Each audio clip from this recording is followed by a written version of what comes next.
From 9D Diagnostics. We have a customer's car at the workshop today. It's an Audi A3.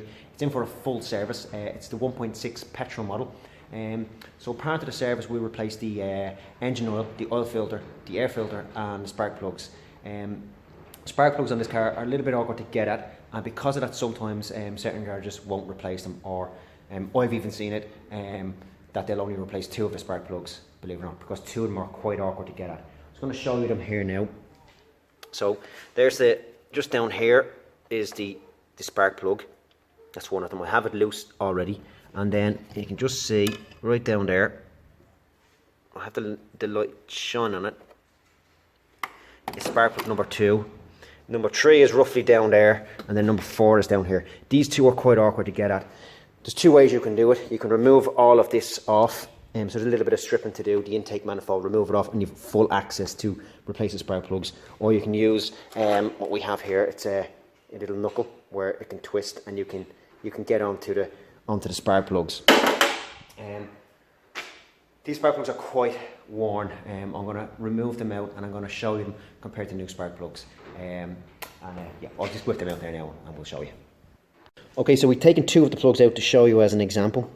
This is from cylinder number 1, and as you can see there's quite a lot of rust there around the actual socket for removing the plug. These are original Audi plugs. I'd say these have been in it a very long time, possibly never changed.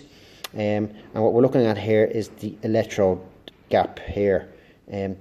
So basically your coil pack, or in this case in this car your plug lead will bolt onto here, just clip on. It takes 12 volts and it boosts it up to around roughly 10 to 15,000 volts, sends it down the actual plug, and then it jumps across these little gaps here and creates a little spark, and that's what ignites your fuel. This is a new plug, and as you can see there's quite a bit of difference between the 2 of them. So this one is completely worn. It would obviously still be doing its job, but not as efficient as a brand new spark plug. So this car is going to get 4 brand new Bosch spark plugs, and the customer will be motoring down the road, and I would more likely say using a little less fuel because of the brand new spark plugs going in. So if you need any work done, let us know and we can get you in for a service. Thank you.